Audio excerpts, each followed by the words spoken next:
بسم اللہ الرحمن الرحیم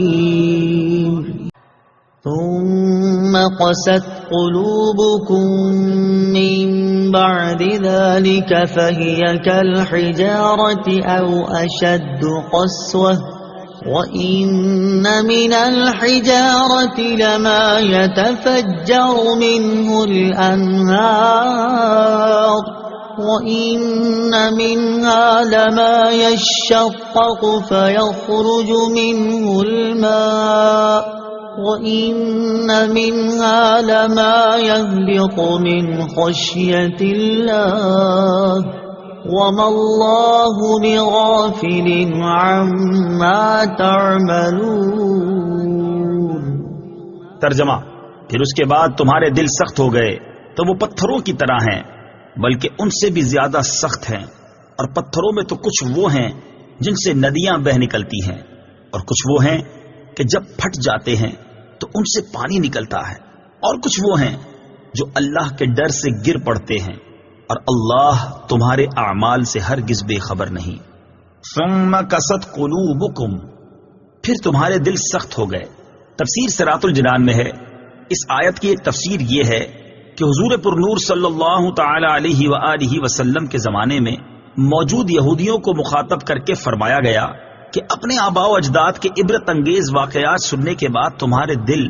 حق بات کو قبول کرنے کے معاملے میں سخت ہو گئے، اور وہ شدت و سختی میں پتھروں کی طرح ہیں، بلکہ ان سے بھی زیادہ سخت ہیں، کیونکہ پتھر بھی اثر قبول کرتے ہیں کہ کچھ پتھروں سے ندیاں بہ نکلتی ہیں، اور کچھ ایسے ہیں کہ جب پھٹ جاتے ہیں تو ان سے پانی نکلتا ہے، اور کچھ وہ ہیں جو اللہ تعالیٰ کے ڈر سے اوپر سے نیچے گر پڑتے ہیں، جبکہ تمہارے دل اطاعت کے لیے جھکتے ہیں، نہ نرم ہوتے ہیں، نہ اللہ تعالیٰ سے ڈرتے ہیں، اور نہ ہی وہ کام کرتے ہیں جس کا انہیں حکم دیا جاتا ہے۔ اور یاد رکھو کہ اللہ تعالیٰ تمہارے اعمال سے ہرگز بے خبر نہیں، بلکہ وہ تمہیں ایک خاص مدت تک کے لیے مہلت دے رہا ہے۔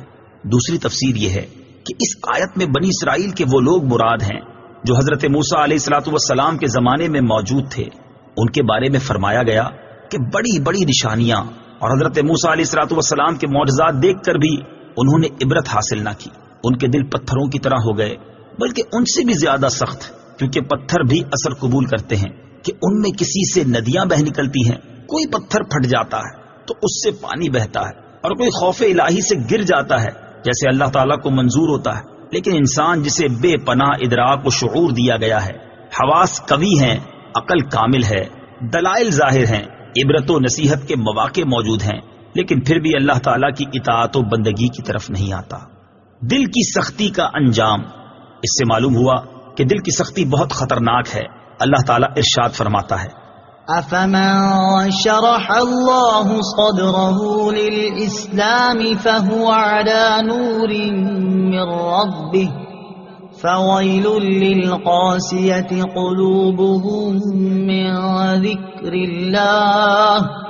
أُولَٰئِكَ فِي ضَلَالٍ مُّبِينٍ۔ ترجمہ: تو کیا وہ جس کا سینہ اللہ نے اسلام کے لیے کھول دیا تو وہ اپنے رب کی طرف سے نور پر ہے، اس جیسا ہو جائے گا